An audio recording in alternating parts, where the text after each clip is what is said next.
সন্দ্বীপে গভীর রাতে বসতঘর পুড়ে ছাই। ভুক্তভোগী দায়ী করছেন পাশের ঘরের শানুর পরিবারকে। শানুর পরিবারের অস্বীকার। বিস্তারিত ইলিয়াস সুমনের তথ্যচিত্রে।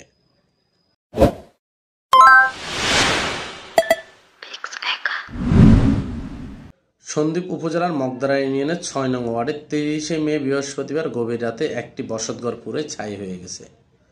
ঘটনাটি ঘটে নির্মল কবিরাজের বাড়িতে। এই ঘটনা ঘটে, এতে ঘরে থাকা সব আসবাবপত্র পুড়ে যায়। ঘরের মধ্যে ছিল ২০টি মাছ ধরার জাল, ৫ ভরি স্বর্ণ, দলিলপত্র, জাতীয় পরিচয়পত্র ৮টি সহ অনেক আসবাবপত্র। সন্দ্বীপ ফায়ার সার্ভিসের civil defence station officer Kirit Ranjan Barua বলেন, আমি চট্টগ্রামে অবস্থান করছি। রাতে একটি ফোন কল থেকে অগ্নিকাণ্ডের খবর পেয়ে ফায়ার সার্ভিসের লোক দ্রুত পাঠিয়ে আগুন নিয়ন্ত্রণে আনি। ধারণা করা হচ্ছে বৈদ্যুতিক শর্ট সার্কিট থেকে আগুনের সূত্রপাত।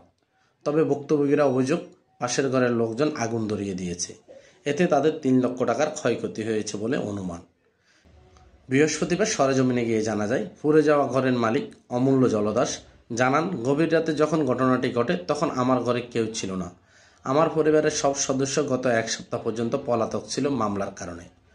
অমূল্যর স্ত্রী সরবতী জলদাস বলেন, তার ছেলের সাথে পাশের ঘরের ছেলের প্রেম সম্পর্ক ছিল। সেই বিষয়কে কেন্দ্র করে শানুর ফ্যামিলির লোকজন আমাদের ঘরে আগুন দিয়েছে। অমূল্য জলদাসের ছেলে বতার স্ত্রী লিমা রানী, লিমনের স্ত্রী পানবতী একই অভিযোগ করে বলেন, গভীর রাতে আমাদের ঘরে আগুন দেওয়ার সময় আমরা কেউ ঘরে ছিলাম না। শানুদের পরিবারের লোকজন আমাদের ঘর জ্বালিয়ে দিয়েছে।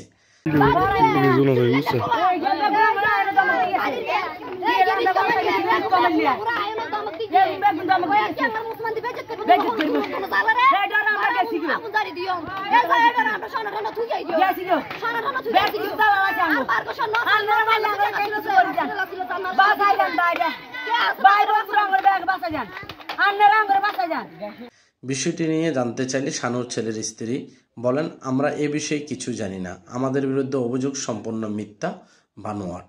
মগদারা ইউপির ৬ নং ওয়ার্ডের সদস্য নাসিরউদ্দিন বলেন, দীর্ঘদিন তাদের ২ পরিবার ভালো ছিল। গত কিছুদিন আগে তার ২ পরিবারের ছেলে এবং মেয়ে হারিয়ে যায়। এটা থেকে মামলাও হয়েছে। আগুন লাগার বিষয়টি আমি জানার পর উপজেলা চেয়ারম্যানকে জানাই। তিনি নির্দেশ প্রদান করেছেন ২ পরিবারকে নিয়ে বসে বিষয়টি সামাজিকভাবে নিষ্পত্তি করতে, কিন্তু তারা কেউ আসেনি। শুনেছি ২ পক্ষ থানা ও আদালতে গিয়েছে। Pushpendu Majumdar, desk report, Sandwip express TV.